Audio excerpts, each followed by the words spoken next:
O podcast Chimarrão com Espiritismo apresenta reflexões sobre o Livro dos Espíritos de Allan Kardec, com comentários do Espírito Miramês e do Núcleo de Estudos Espíritas Vinha de Luz, de Praia Grande, Santa Catarina.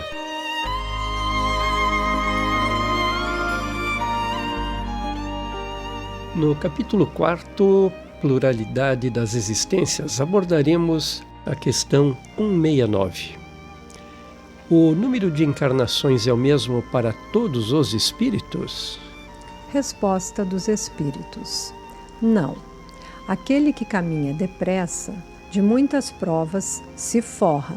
Todavia, as encarnações sucessivas são sempre muito numerosas, porquanto o progresso é quase infinito.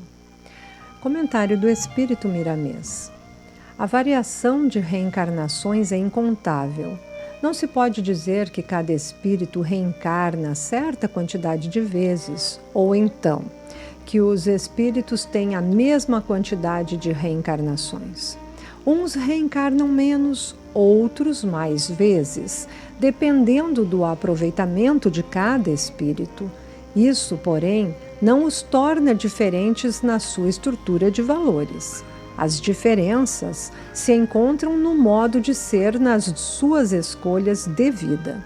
Mas não se pode esquecer que todos são filhos de Deus, feitos pelo mesmo amor. Muito bem, Regina. Embora estruturalmente, conforme diz Miramês, cada espírito seja semelhante, as escolhas que cada um fez é que os difere, colocando uns à frente dos outros. Isto é facilmente observável quando o avaliamos aqui no plano terreno, o desenvolvimento maior ou menor, mais rápido ou mais lento de cada pessoa em suas características emocionais, intelectuais e morais. Pois é, Paulo, porque cada pessoa tem em si uma determinada inclinação, digamos espiritualmente hereditária, uma espécie de DNA espiritual e herdado de si mesma, que lhe irá propiciar maior facilidade num campo da existência, como uma maior dificuldade no outro. Essa hereditariedade espiritual herdada de si mesma quer dizer que, conforme nós formos evoluindo, formos adquirindo conhecimento e dons, faculdades de virtudes já começando a crescer em nós, esse DNA então espiritual, na próxima encarnação que o espírito vier, ele traz então mais conhecimento, ele traz mais virtudes, pode trazer mais bondade em determinados assuntos. Fazendo uma analogia e ao mesmo tempo parodiando, eu diria que esse DNA é verdadeiramente o sangue azul. É aquele sangue que vai se azulando, ou seja, né, que erroneamente os nobres imaginavam ser diferente das pessoas do plebeu, da plebe, das pessoas comuns. Mas realmente aqui cabe este sangue azul, né, por essa explicação do DNA espiritual. Quanto mais você se aprimora, entre aspas, mais o teu sangue vai azulando nesse sentido. Pois é, como você está dizendo, todos os esforços que fizermos então numa existência, num determinado campo de nossa personalidade, através da boa prática dos pensamentos, palavras e ações, nos facilitará a próxima experiência encarnatória nesse mesmo campo. Ou seja, tudo aqui que semearmos, colheremos. Se semearmos bons pensamentos, boas atitudes para nós e para o próximo, nós colheremos boas safras na próxima encarnação. Mas se aqui viermos e praticarmos o mal, colheremos o quê? Colheremos o resultado das nossas semeaduras. Pois então, Regina, isso mesmo. Da mesma maneira, as nossas capacidades esquecidas num canto, os poucos cuidados que dermos a elas nos legarão dificuldades em futuras encarnações. E, na verdade, a falta de atenção e zelo em relação a certas áreas dos nossos comportamentos, aqui mesmo, hoje, na presente encarnação já trazem consequências bastante danosas para os dias que se seguem. Bem isso, Paulo. Voltemos ao comentário do Espírito Miramês. Uma alma, por ter tido muitas reencarnações, a mais do que outras, não foi mais nem menos feliz na sua jornada de despertamento espiritual.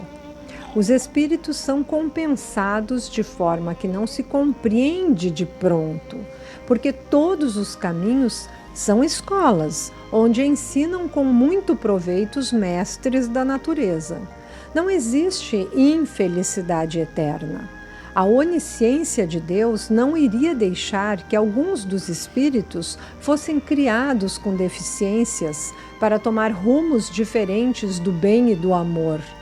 As diferenças são simples traços do toque da liberdade, querendo o Senhor dotar seus filhos de maiores amplitudes no campo da libertação espiritual.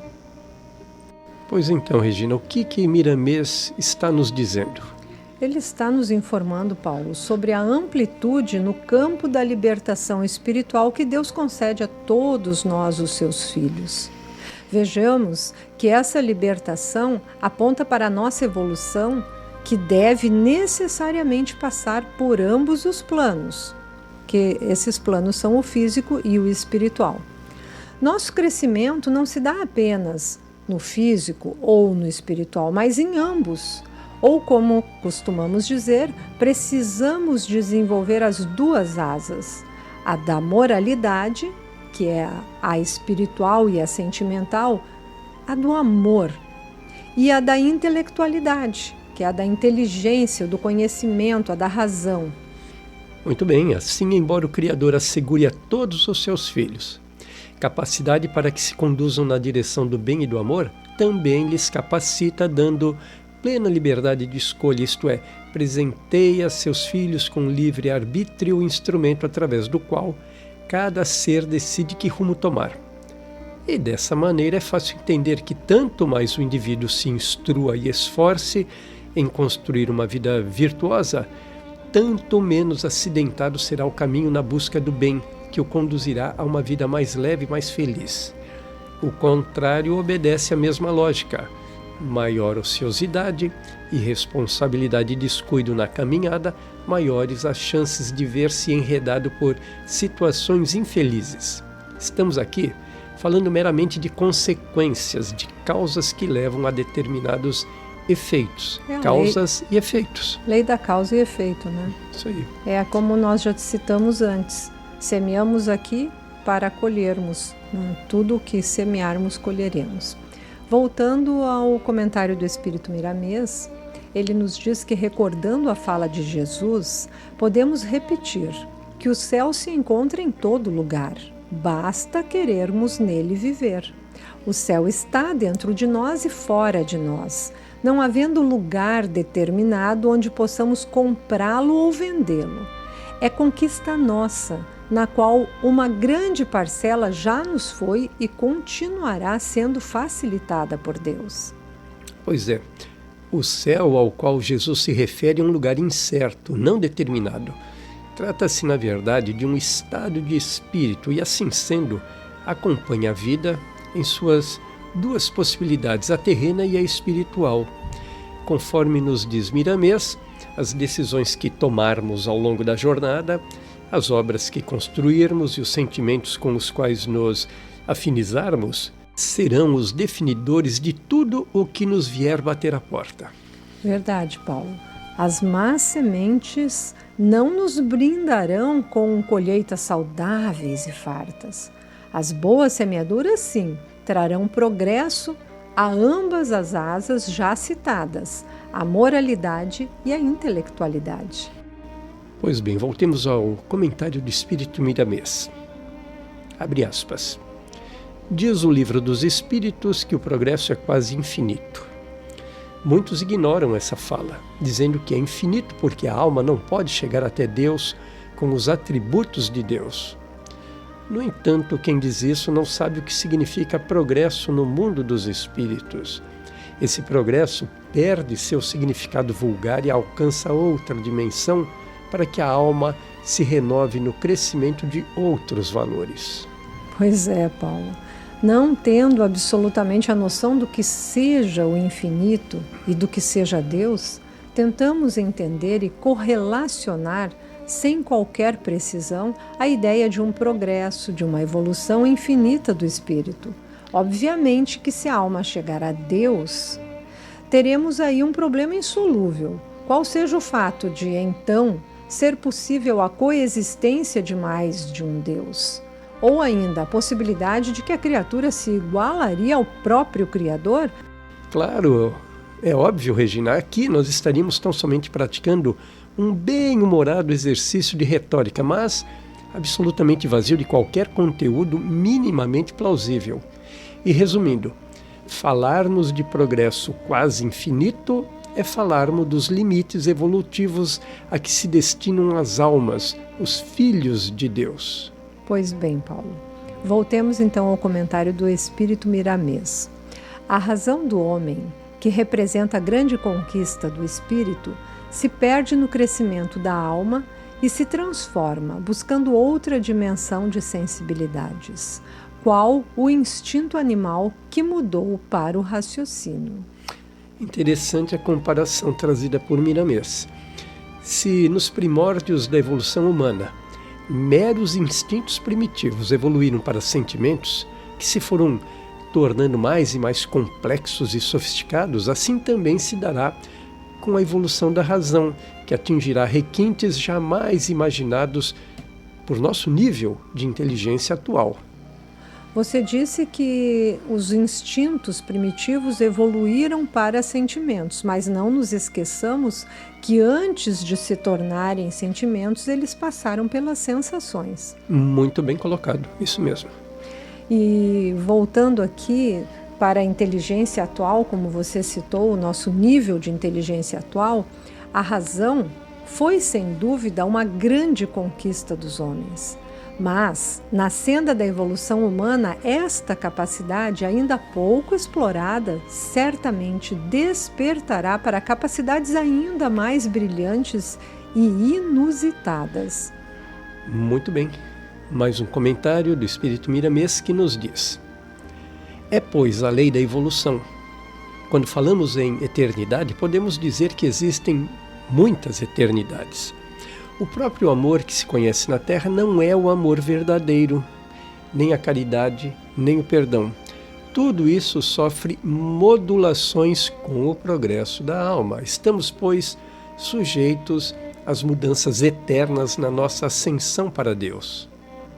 Pois é, destaco aqui do texto do Miramês a expressão modulações com o progresso da alma. Precisamos, Paulo, voltar às comparações e às necessárias capacidades que ainda não temos para mergulhar no mais profundo entendimento de nossa evolução.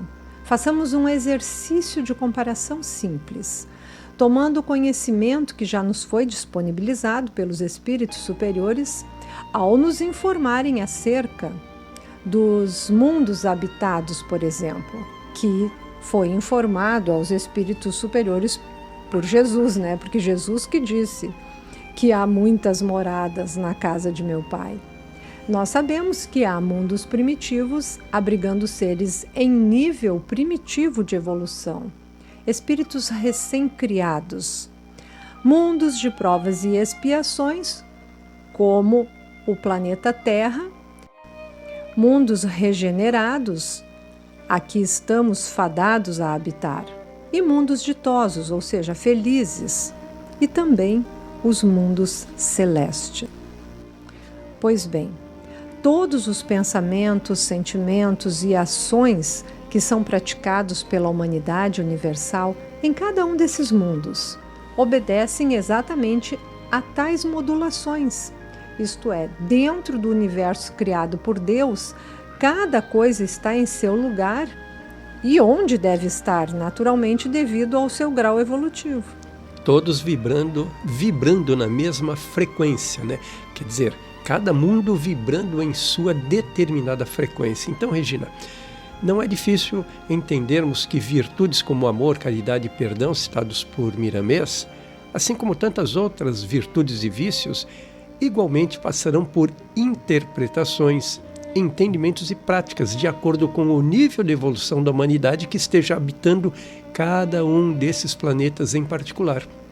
Aqui, em provas e expiações para a regeneração, nós temos uma capacidade de entendimento sobre o que é o amor, sobre o que é a caridade, sobre o como perdoar, né? Nós estamos ainda muito aquém, mas certamente em mundos ditosos e celestes nem vamos citar, vamos falar em ditosos. A prática lá é completamente muito mais aprimorada, é muito diferente. É por isso que a gente diz que a gente ainda não sabe amar. Nesses mundos aí, os ditosos, o bem, ele é praticamente majoritário. Existe aqui e ali algum resquício do mal, diferente do nosso, que ainda é prioritariamente mal. Pois é, Paulo. Voltemos então ao comentário do Espírito Miramês. Na verdade, reafirmamos a quantidade de reencarnações varia de alma para alma, sem que seja pior do que a outra. Meditemos sobre isso. Pois bem, amigos, Miramês não deixa dúvidas. Quando nos referimos às quantidades de reencarnações que nós, espíritos, estamos sujeitos, seria um erro grosseiro atrelarmos quantidade à qualidade, não é mesmo, Regina? É isso aí, Paulo, exatamente. A real questão nesse ponto é que jamais saberemos quais foram as circunstâncias e as experiências passadas nas encarnações precedentes, nem as nossas nem as de nossos irmãos, as quais definitivamente se desenvolvem, contribuindo para o maior ou menor adiantamento evolutivo de cada um de nós.